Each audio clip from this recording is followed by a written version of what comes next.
Usually when you put on the tape of a bad loss, it doesn't look as bad as it felt when you watched live. Unfortunately, that's not the case for this week's Zac Taylor offense. Let's break it down.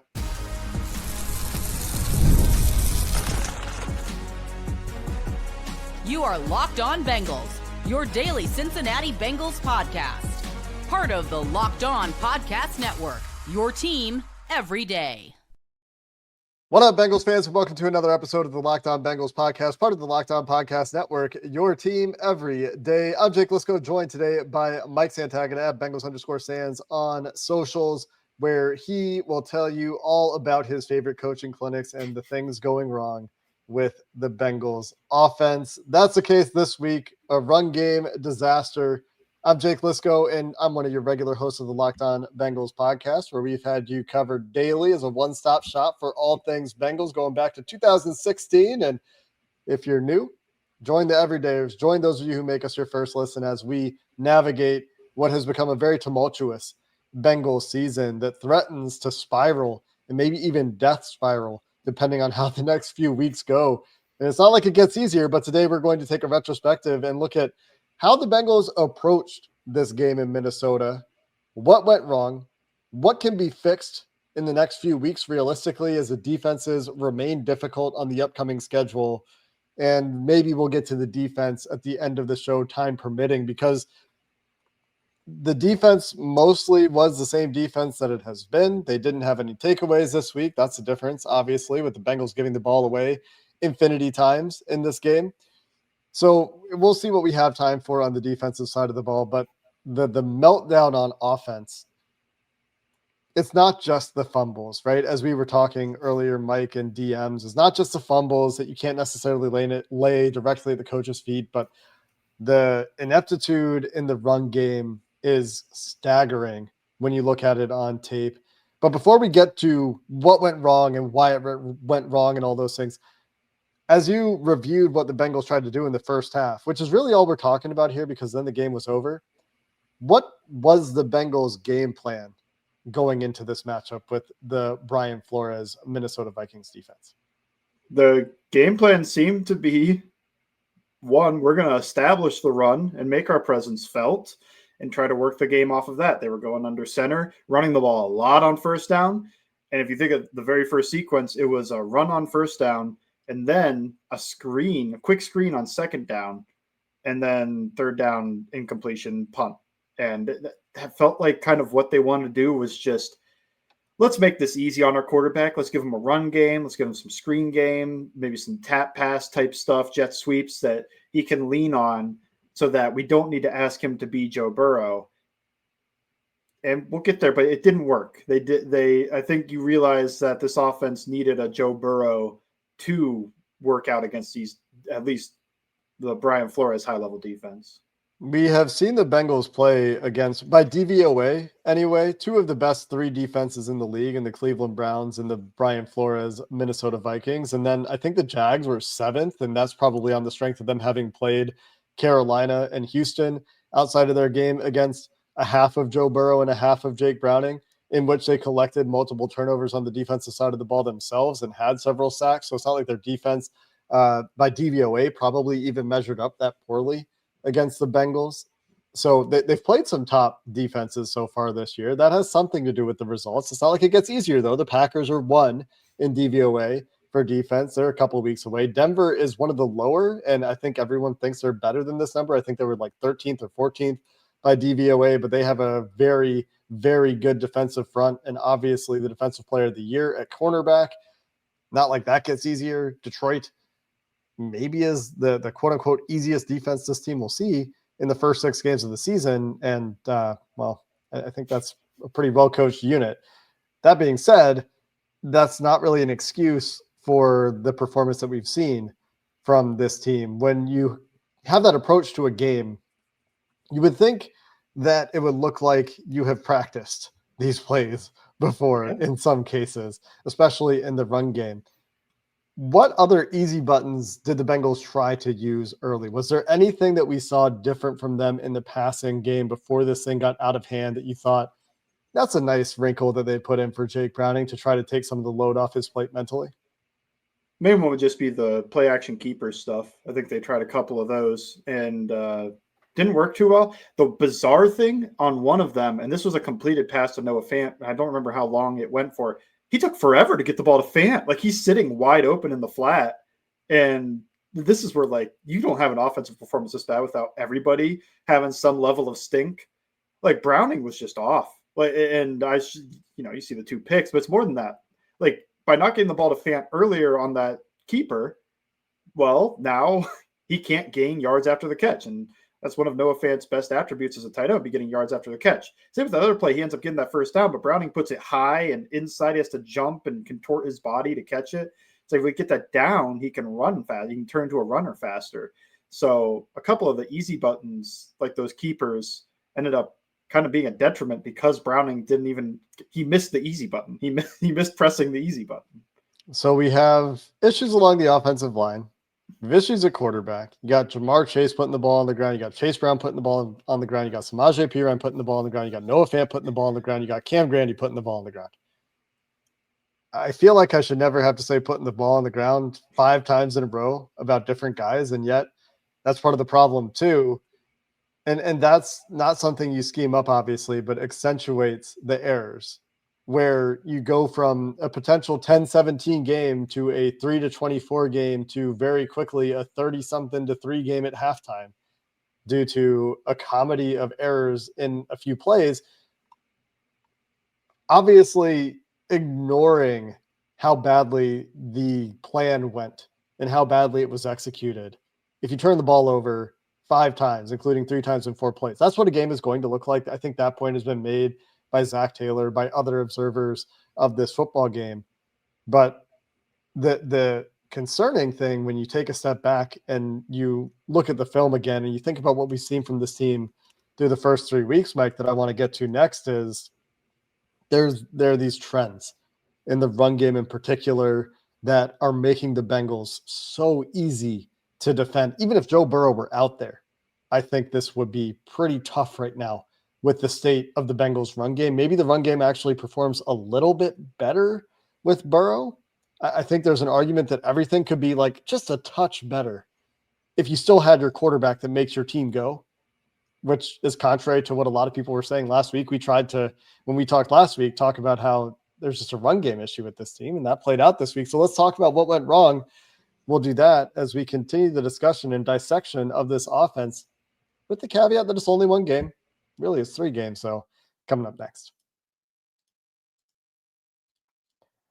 This episode of Locked On Bengals is brought to you by 5-Hour Energy, and caffeine just got a flavor upgrade. If you're like me and you don't like the bitterness of coffee, well, 5-Hour Energy shots deliver tasty caffeine in 17 bold flavors. Each 2-ounce shot packs the caffeine of a premium 12-ounce cup of coffee, plus B vitamins and nutrients with 0 sugar and 0 flashes. And I love how portable they are. It's big taste, tiny shot. You don't have to drink a whole lot of liquid to get the caffeine you're looking for. And the convenience and the flexibility of that 5-Hour Energy shot is something that I've always loved. I love how fast it kicks in. It's sugar-free. I've never had that crash that you can get later with sugary options. So if you've had enough with boring, flavorless caffeine, it's time to give your caffeine a flavor upgrade with 5-Hour Energy shots. Get the favorites you love or be bold and try something new in-store and online at 5hourenergy.com or Amazon today. Mike, let's talk about just how wrong it went. And let's start with the running game, because we've had 3 games now, and the Bengals are by far the worst rushing offense in the NFL. They just had their worst rushing performance in the NFL. It's a worst rushing offense in the NFL. What trends have you noticed that were kind of accentuated in this game? And what was new? And like, what are they throwing at the wall, and why is it not working? All right. So we start with what's new.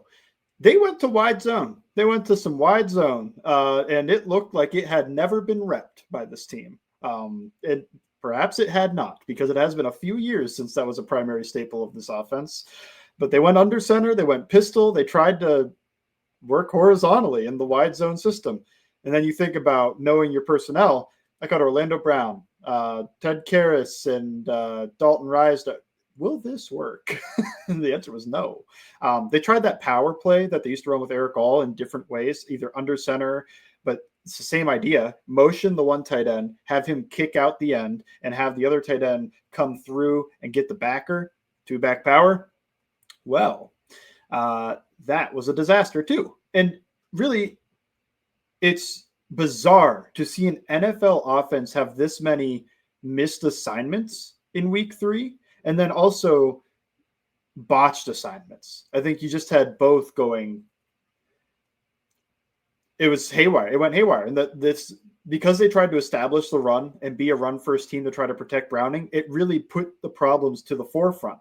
A lot of times with Burrow, they're really just running inside zone duo, maybe a little bit of fun, something fun here or there, like that draw play where he fakes it and hands it off. But they're really running some simple concepts and keeping it easy on this offensive line in terms of the run game. Now they're going to try to diversify, run power, they didn't run counter, but run power, run duo, wide zone, inside zone, try to do all these different tags to it. And it didn't work because the offensive line just got manhandled. The tight ends got manhandled. And I hate to say that as a Cam Grandy supporter, but there's a play of power that he's at fault for because he gets dominated by the defensive end. And then Drew Sample on the kickout block doesn't get any movement on that kickout block. So the tight ends are not fully absolved here, but the offensive line just looked horrid in these run blocking situations. There's I can't remember an NFL game where I saw 2 different plays where the offensive line didn't block the nose tackle in the A gap. Not that they couldn't, they just didn't. Not by design, right? No, like these were plays where they were not has wham. gone the wrong way.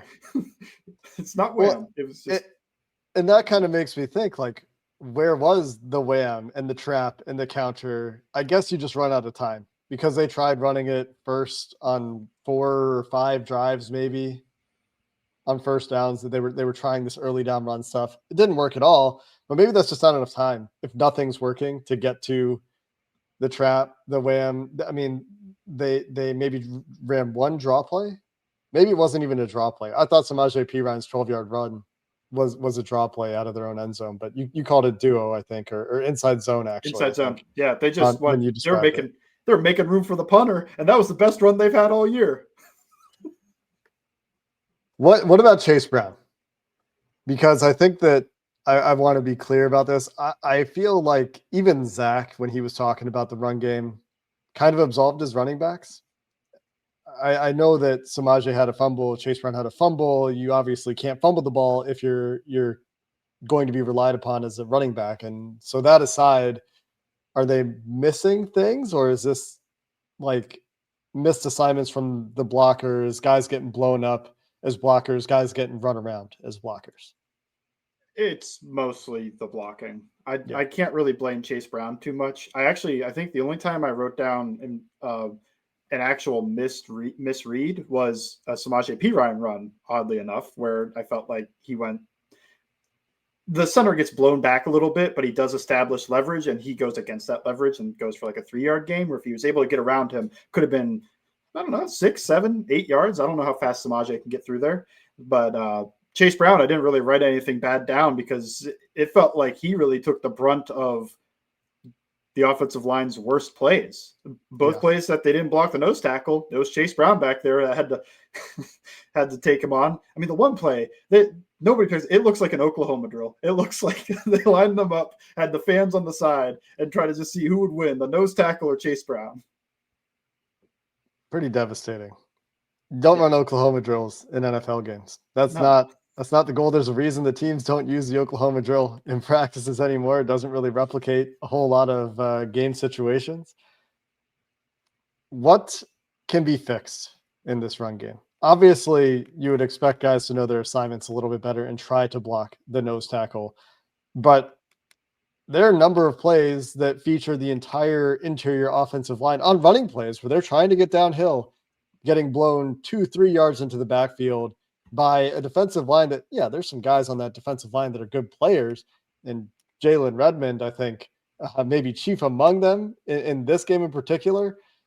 But this is not a defensive line that is, quote unquote, run deep hill, like we've talked about the Bengals approach with some of their moves on the defensive line and the way they're approaching the game in the trenches on defense. And yet you're seeing guys trying to run block, getting blown 2-3 yards into the backfield instead of like worst case should be a stalemate, right? Worst case, you should be not generating that vertical movement that you're looking for as an offensive lineman. They're getting blown into the backfield. And when it's multiple guys on one play, it really makes me wonder how fixable it is within this year, given the guys they have available to them. One of my favorite clinics to bring it up was Howard Mudd doing inside zone in the 90s. Here we go. Clinic of the week. Howard Mudd, inside zone. Inside zone, cool clinic. Don't know what year. It's like 98. He's in a bright yellow shirt. And rest in peace, Howard. But what he talked about, and I've always thought about this, is in the NFL, you really, unless you have a Larry Allen, you're not going to create a ton of knockback and just blast these holes wide open. What you're looking for are ways to get into an advantageous stalemate where you've got your butt in the right spot. You're able to give the running back a clean read. You're not blowing that guy off the ball, but you're not getting blown back. You create that stalemate between force, and then you move to position yourself into leverage. I think that's what they need to do because there's not a Larry Allen on this offensive line. They need to be able to find a way to just at least get into a spot where the running back can read and get to the second level. Just get your butt in the right place, not get blown back. I don't know if that's all physical. The main play I think of is that one Ted Karras gets knocked like 4 yards back on the snap, and then Dylan Fairchild also gets knocked to the ground at the same time. And it's another one of those. Chase Brown, he did nothing wrong. Like, what are you supposed to do? 2 defensive tackles are right there. Mm-hmm. Like, you need to be able to – they don't reset the line of scrimmage, and they won't with this unit. But they can't let the defense reset the line of scrimmage on these plays, which is what happened repeatedly in this game. That's crazy. Just something you're a professional. When Mudd said we don't get those because we don't have Larry Allen, like the defense also isn't supposed to be able to do that every play unless they have Aaron Donald. And credit to Redmond, 61, I believe, but he should not have looked like Aaron Donald on Sunday, but he sure did. And I think that is just like, take some pride in your work. I know they don't rep this stuff a ton. You think of all the install that they do, that's all pass game. They want to, build the offense around Joe Burrow that way. But these guys do know these plays. Like, you can't tell me Ted Karras, a 10-year vet or something, doesn't know how to run inside zone or doesn't know how to run these concepts. Like, he knows. Like, at some point, it becomes players need to take pride in what they do and go out there. And even if the game stinks, and even if, like, you're getting blown out, you need to be able to show that you can do this. And they didn't on Sunday, but I think that's just a player thing. Like, you can't get blown back like that. Just have some pride. Have some pride. Grenard, Redmond, and a fella named Levi Drake Rodriguez, who is starting for the first time getting rotation for the first time this year as a second-year player with the Minnesota Vikings, all had apparently excellent days with numerous run stops, blowing plays up. Redmond was noticeable. Grenard was certainly noticeable in Orlando Brown's worst game of the season. It was very ugly for the Bengals up front. That's just in the run game. Let's talk about the impact on the passing game. Let's talk about what was different this week in the run game that made it worse, because it was worse, and it's not been good this year, but it was noticeably worse in this game.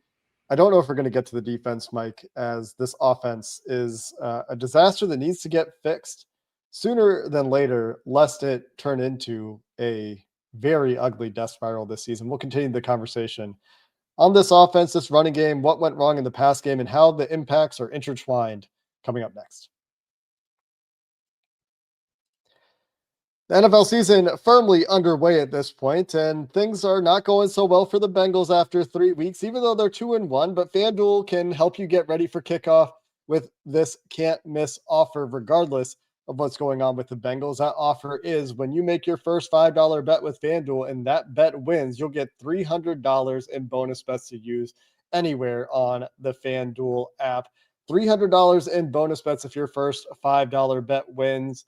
And FanDuel is great because it'll fit any way you like to bet, whether it's player props, whether it's the same game parlay, or live betting as the game unfolds. You see the way things are going in the first half, you want to get into some second half bets, FanDuel has those options for you. It's quick, it's easy, and it's accessible over at FanDuel.com, making every game more exciting if you get in on the action. Again, you can bet $5, and if that bet wins, you can get $300 in bonus bets. Maybe you're looking at that 7.5-point line for the Bengals against the Broncos on Monday Night Football, and you feel a way about it. Well, there's your opportunity to get in.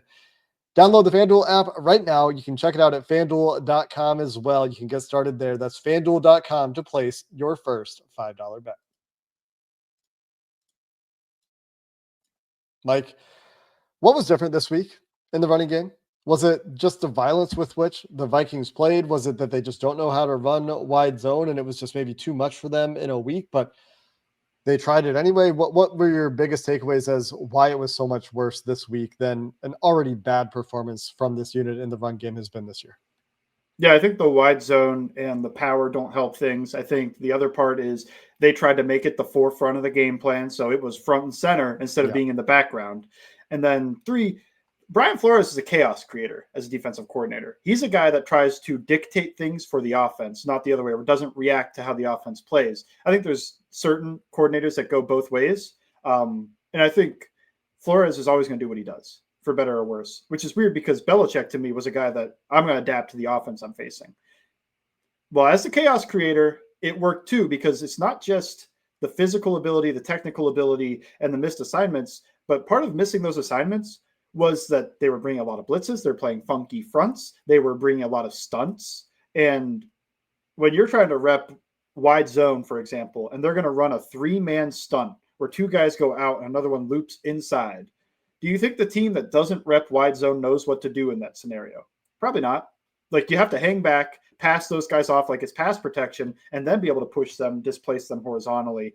But instead, they're just like, I'm blocking my guy. And then the third guy that comes around, Amarius Mims, is trying to chase, and people are going to blame him for that. But really, he can't do anything. What's he supposed to do? He takes his outside step and starts working that way, and the guy's going the other way. Like, you need to be able to pass things off. That guy's a better athlete. That's just, these defensive ends are better athletes than the offensive tackles. That's why they need to be technically stronger.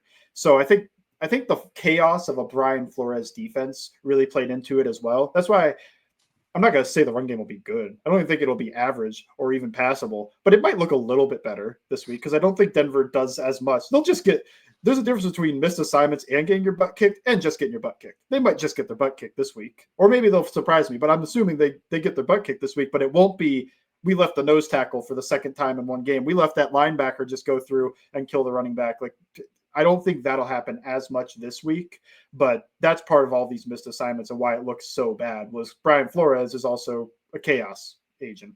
And part of why I talked about the defenses the Bengals have played so far this year. We just saw what the Cleveland Browns did against the Green Bay Packers, who looked like Super Bowl favorites going into week 3. And now there's clouds of doubt over Green Bay's team success possibilities after you lose to the Cleveland Browns.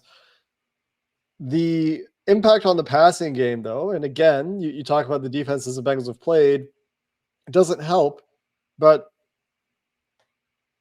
how does that go together for you, Mike, especially when we're thinking about how this offense with Browning is using more play action than with Joe Burrow? You're turning your back to the defense a little bit at times. You're trying to run screen game a little bit more, but the entire offense was bad. It wasn't just the run game, and the run game got them behind the sticks and kind of doomed them. As they started to find adjustments, they when they were driving to score that field goal to try to make the game 10-17 before the half, they did find some little things that looked like they were starting to work in the pass game. But is it just that they were just behind the sticks the whole game, or what were the passing game notes for you as you watched the Bengals trying to adapt with Jake Browning at quarterback? Despite destroying the Bengals run game to a level I hadn't seen in a while, Flores also was respecting their ability, like T. Higgins and Jamar Chase's ability, by playing too high over the top.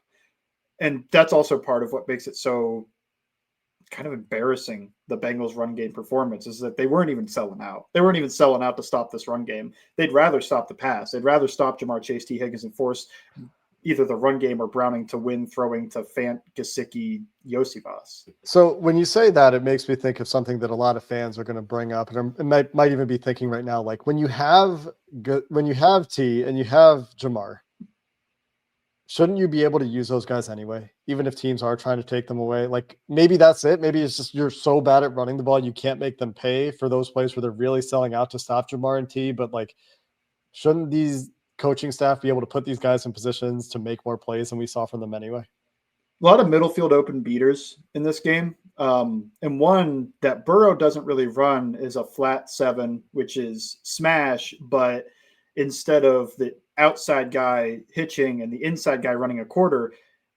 the outside guy runs the corner and the inside guy just runs fast to the flat. They ran that probably 4 times in the game. Browning never threw it, but I assume he likes it. Part of not throwing it is the offensive line. There were a couple plays that were like, okay, you just can't do that. But part of not throwing it was also he just would see it and didn't feel comfortable throwing it. I don't know if that's a Browning thing or if that was maybe Taylor really likes that that concept as a quarterback, likes that concept as a coach, thought like, oh, I like doing this. So maybe, Browning will probably find it easy too. He's a better quarterback than I was, and he just doesn't like it. They went to drive a few times, which was the play that Browning probably his most impressive throw against Jacksonville, other than like the go balls where he throws the deep one. He threw a pick this time. He didn't even look at the shallow. I think the shallow was Jamar Chase, and he threw a pick trying to throw the deeper one. So that made me question the other one where I'm like, maybe he just likes throwing the 12-yard in. Maybe because he never even looks at the shallow route. So I don't know.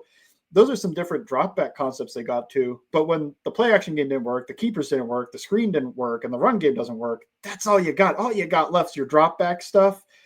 And they tried a couple of different things. Like to me, Burrow's more of a sail guy. He likes sail. He likes wrap race, whatever you call that, with a little short stop route and then the in route behind it.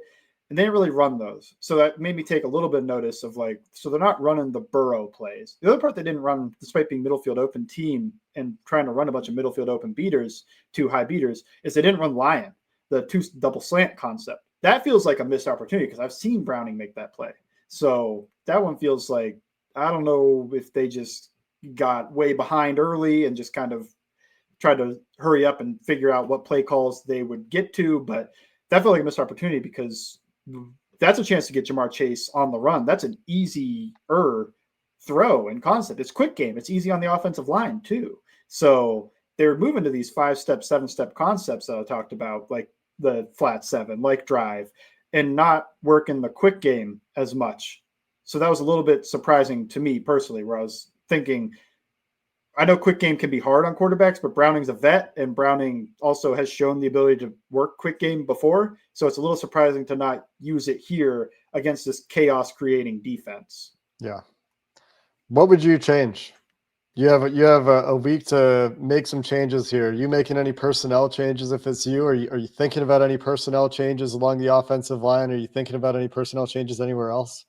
Yeah, I'm thinking about Jalen Rivers because I thought he played okay at times. I don't think he was great, but I do think he wasn't getting blown back. He was getting into the stalemate. So if I can get a guy that is at least hitting that stalemate part, I feel like it's easier to get him to start getting into the advantageous stalemate too. Just get your leverage in the right spot than it is where Reisner was getting blown back. So it's kind of hard to go like, well, I need you to first get to the stalemate portion of this, and then we can work on getting you to an advantageous position too. So I think about making that change.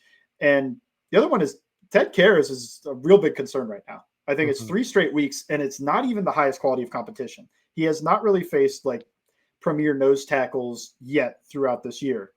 So I'm wondering what's going on because it's 3 bad games in a row. Where when does that leash end and Matt Lee gets the nod to get a shot? Because his athleticism, he's probably not getting blown back the same way. It might not be as good communication-wise, but the communication stinks right now against these stunts and twists. So if that's the calling card for Karras is things are going to look right, they don't look right. So I wonder about bringing in Matt Lee too. I think Orlando and Mims and Fairchild, they're pretty set. You're kind of working those guys. I would also keep Grandy activated and try it again because if the run game doesn't work against Denver, that stinks. But that is something that could really help you. And the only feasible run offense I can think of for them is the Sample Grandy combo, maybe Grandy Fant. So you get a guy a little more athletic in the F spot and just let Grandy be the Y. But those are a couple of personnel changes I'd think about. The running back stuff I think is overblown. Like Chase Brown to me is a good back. I think he's still the best back in this group. If they're getting really destroyed, yeah, it is nice to have a Taj or P. Ryan to be able to just fall forward. But if you're at that point, the run game is not going to help you in a game. Yeah, to the point that it's a detriment. It's making them easier to defend when you can stay too high and take away the guys on the outside and just beat the numbers advantage. Like plays where you have a clear +1 or even +2 in the numbers game, and you're still getting blown up for no gain or minimal gains. A lot needs to change with this offense. And I think one of the more disappointing things for 3 weeks, Ted Karras and Dalton Reisner, just a fall off, the year-to-year fall off. Like, I know that sometimes these things happen and they catch us off guard and we say there's a cliff and you can't see it. You're walking through the fog and the end of that cliff is coming at some point. I don't know if that's the case for these guys. Would love to see them bounce back. But if that's the case with Reisner, especially Reisner, it's another case of them trying to get a guy who has had some solid, average plus years. And then you just see this precipitous fall off happen when you get to Cincinnati. But this year for the entire offensive line, outside of maybe Amarius, Dylan Fairchild's been a little bit up and down. Amarius still can't run block or hasn't been able to produce in the running game. Everyone's a little bit worse this year. And so, you start to ask those questions as well, because everything on this offense, Burrow or not Burrow, looks worse right now. Also, fair to remember as we're closing up here, Browning had games like this against Pittsburgh in 2023, and then he had Superman games on the other sides of those Pittsburgh games. So we'll see the next few weeks. The difference then might have been the quality of competition that he faced those years versus the quality of competition this year. The Bengals are just coming out against a bunch of defenses that are really good this year, and offense around the league is down in 2025 so far. So just some context to keep in mind for those of you that made it all the way to the end here. We appreciate y'all for checking out this episode of the Locked On Bengals podcast, a film review episode that we do every week here, even after a bad one. You can find Mike's work at bengalstalk.com, where he'll do his film review articles every week. You can find him on Twitter at Bengals_Sands, and maybe he'll start posting his coaching clinics of the week. So you can find the link to the Howard Mudd video on YouTube. Until next time, thanks for listening to this episode of the Locked On Bengals podcast. Hoo day, and have a good one.